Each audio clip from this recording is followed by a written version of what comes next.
Now let me sing to my well-beloved, a song of my beloved regarding his vineyard. My well-beloved has a vineyard on a very fruitful hill. He dug it up and cleared out its stones and planted it with the choicest vine. He built a tower in its midst and also made a winepress in it. So he expected it to bring forth good grapes, but it brought forth wild grapes. And now, O inhabitants of Jerusalem and men of Judah, judge, please, between me and my vineyard. What more could have been done to my vineyard that I have not done in it? Why then, when I expected it to bring forth good grapes, did it bring forth wild grapes? And now, please let me tell you what I will do to my vineyard.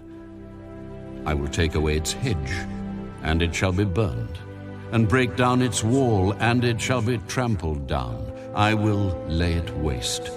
It shall not be pruned or dug, but there shall come up briars and thorns. I will also command the clouds that they rain no rain on it.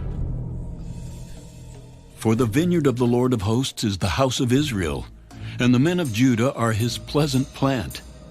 He looked for justice, but behold, oppression, for righteousness, but behold, a cry for help. Woe to those who join house to house. They add field to field, till there is no place where they may dwell alone in the midst of the land. In my hearing the Lord of hosts said, Truly, many houses shall be desolate, great and beautiful ones without inhabitant. For 10 acres of vineyard shall yield 1 bath, and a homer of seed shall yield 1 ephah. Woe to those who rise early in the morning, that they may follow intoxicating drink, who continue until night, till wine inflames them. The harp and the strings, the tambourine and flute, and wine are in their feasts. But they do not regard the work of the Lord, nor consider the operation of his hands. Therefore my people have gone into captivity, because they have no knowledge.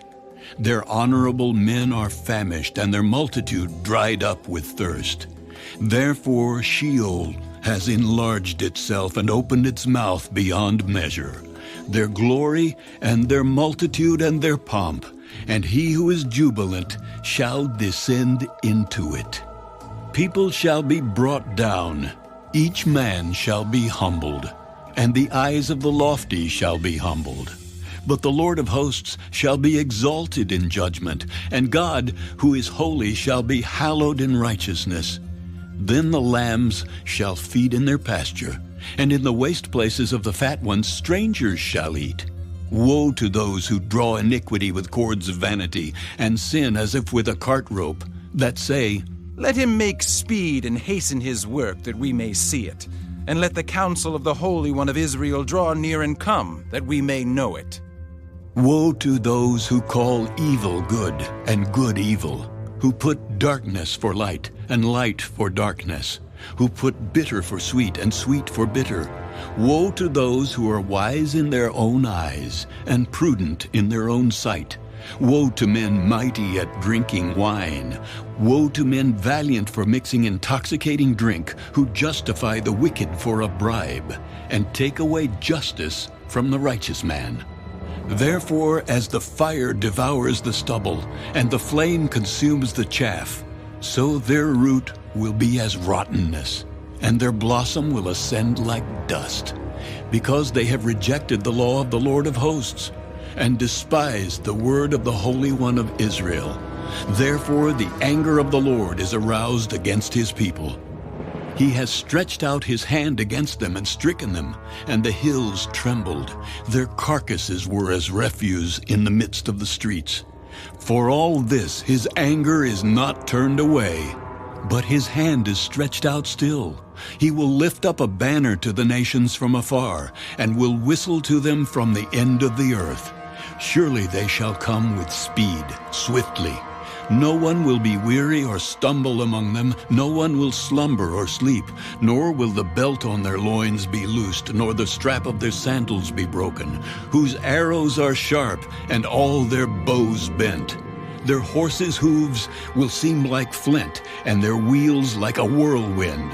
Their roaring will be like a lion. They will roar like young lions. Yes, they will roar and lay hold of the prey. They will carry it away safely, and no one will deliver. In that day they will roar against them like the roaring of the sea. And if one looks to the land, behold, darkness and sorrow, and the light is darkened by the clouds.